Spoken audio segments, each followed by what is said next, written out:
Salut à tous, j'espère que vous allez bien. Aujourd'hui, on va parler musique, distorsion musicale, basse aiguë. Bref, on va surtout parler de barres de son. Ces dernières années, les marques n'ont cessé de faire évoluer leur matériel sonore pour arriver toujours au meilleur résultat. Ou pas, car certaines ont loupé le coche et ne sont pas une référence en matériel sonore. Dommage. Mais avant de vous parler de ces super barres de son, je vous rappelle que vous pouvez vous abonner à n'importe quel moment à ma chaîne YouTube, et pour ne rien manquer de l'actu high-tech, n'oubliez pas de cliquer sur la petite cloche des notifications. Vous pouvez également retrouver tous les détails des produits présentés dans la description sous la vidéo. Allez, c'est parti les amis, découvrons ensemble 5 barres de son surpuissantes. C'est parti!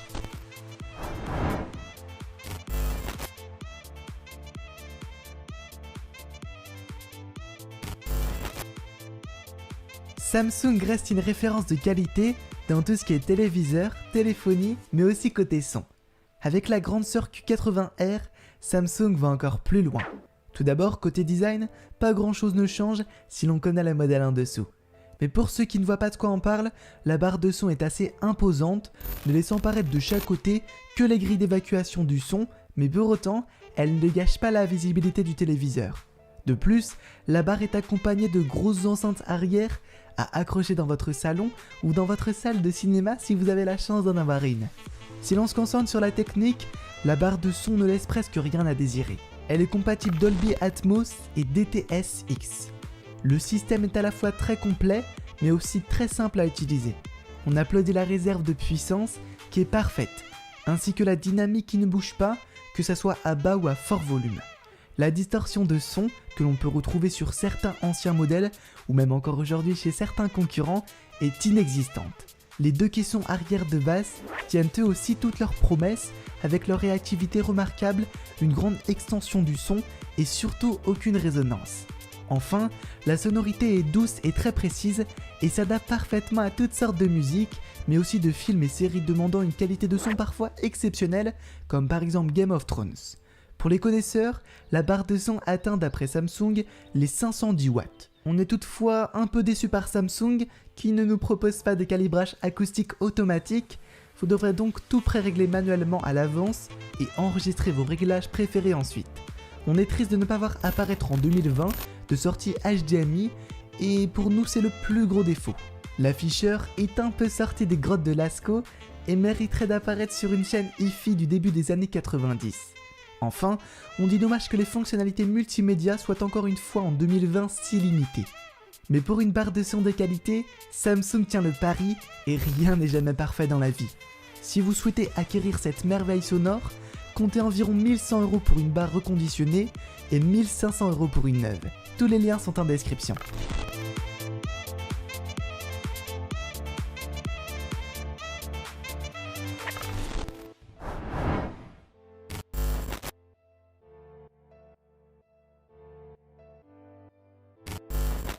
Avec son petit prix tout doux, JBL est aujourd'hui une référence reconnue de tous dans l'univers du son. Équipée d'enceintes sur ondes sans fil sur batterie rechargeable, elle est une des meilleures barres de son de sa génération. Avec ses quelques 300 watts de puissance, en comptant les amplificateurs et ses haut-parleurs de 25 cm, la série 5.1 vous fait vivre des moments incroyables depuis votre canapé. Le Seigneur des Anneaux ne sera plus jamais comme avant. La JBL se compose de 3 paires de haut-parleurs de qualité qui permettent d'avoir de splendides graves médiums et de vous encercler de son dans votre salon. En plus de vous donner la sensation de rentrer dans votre téléviseur, la totalité de l'équipement est hyper simple d'installation et d'utilisation. Côté branchement, on retrouve enfin nos sorties HDMI, 3 au total, permettant de connecter même une console à la barre de son en cas de besoin, mais aussi tout appareil 4K. Et vivez des expériences hors du commun grâce à la technologie Ultra HD. On retrouve aussi une connectivité Bluetooth pour les deux enceintes portatives, mais aussi une barre de son qui se gère via la télécommande de votre télévision. Le seul petit hic qu'on lui trouve est l'absence de charge basse réflexe qui aurait permis une meilleure incarnation des voix. Mais comme on aime le dire souvent, rien n'est parfait. Côté design, JBL n'a pas voulu jouer la carte trop futuriste et reste dans des lignes simples et épurées sans grande excentricité. Tous les haut-parleurs sont assez hauts et permettent une meilleure réception sonore, mais non rien de moderne ou d'extravagant. Pour vous faire plaisir avec une JBL Soundbar série 5.1, il faudra toutefois débourser 600 €. Sachez qu'à aujourd'hui, c'est l'une des barres de son les moins chères du marché.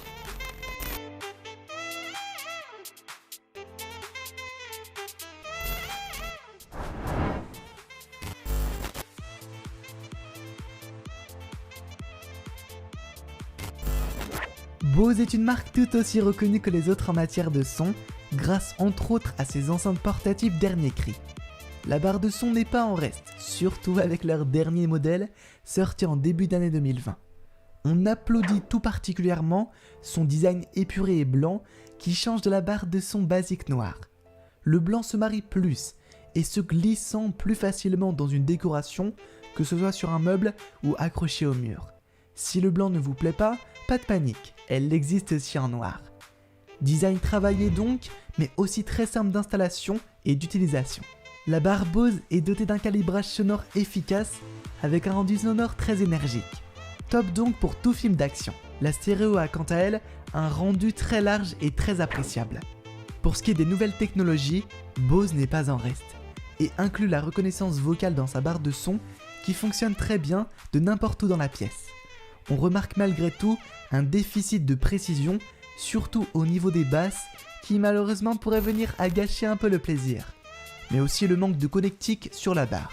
Mais ne crachons pas dans la soupe trop vite. L'HDMI est présent, ainsi que l'ARC et une entrée USB. La Bose SoundTouch 700 peut être complétée par des modules de basse plus profonds pour améliorer le tout, mais aussi peut être complétée par n'importe quelle enceinte de la même marque. Et ça, c'est un gros avantage. Pour vous procurer cette douceur, comptez en moyenne 800 €.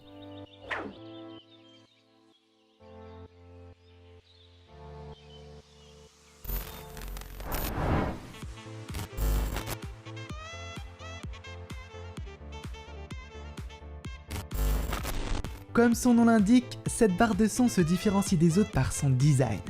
Ultra fine, elle n'atteint pas les 9 cm de hauteur et peut donc être posée devant l'écran sans problème. Cette barre de son est universelle et les caissons de basse sont quant à eux sans fil, ce qui permet de les placer où bon vous semble dans la pièce pour plus de dynamisme. Dotée d'une sortie HDMI, ARC USB, mais aussi d'une entrée optique et d'une prise jack 3,5 mm, elle se connecte par le Bluetooth de la TV. On se retrouve techniquement parlant avec une barre de son équipée d'un surround SDA et d'un voice adjust parfait, mais aussi de 4 haut-parleurs pleine bande et d'un even bass reflex. Disponible depuis moins d'un an, elle est affichée au prix de 179 €, petit prix donc, et elle est idéale pour mettre le pied dans les barres de son et découvrir les joies d'une sonorité de qualité sans se ruiner.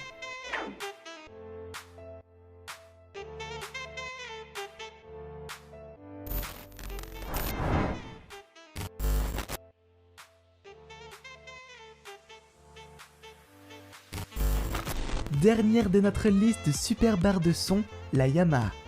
La marque est reconnue dans le monde de la musique, notamment pour ses pianos de très haute qualité. Côté design, on retrouve une barre assez longue mais au bord arrondi qui lui donne beaucoup de charme et plus compacte que l'ancien modèle. Pas très haute, elle passe très bien sur un meuble ou sur un mur sans pour autant perdre en qualité. Le caisson de basse est là aussi sans fil et peut donc être placé où bon vous semble. En se penchant sur la technique, on retrouve là aussi une sortie HDMI, une entrée optique et analogique et bien entendu le Bluetooth.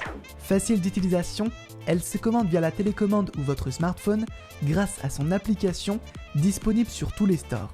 Elle est compatible DTS Virtual X et est dotée du Surround TV ainsi que de la technologie Clear Voice pour une puissance totale de 200 watts. Son prix frôle les 500 € neuves, mais peut être trouvé reconditionné pour moins de 300 €. Sachez enfin que depuis la sortie de cette barre de son, Yamaha en a ressorti 2. Mais bien que plus récentes, les connectiques sont bien moins présentes et la qualité du son n'a pas spécialement évolué, et certains parlent même de dégradation sonore, surtout au niveau des basses, ainsi que des quelques latences. Dommage, mais celle-là elle est cool et elle est dans la description, foncez la découvrir.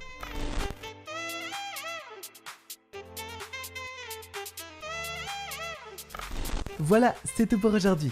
J'espère que le contenu vous a plu et si c'est le cas, n'hésitez pas à nous laisser un pouce bleu. Et dites-nous en commentaire si vous connaissez d'autres barres de son de qualité. Pour ne rien manquer de l'actu high-tech, pensez à vous abonner à notre chaîne YouTube et activez bien les notifications en cliquant sur la petite cloche. Sur ces bonnes paroles, je vous dis à très vite pour de nouvelles vidéos. Ciao ciao!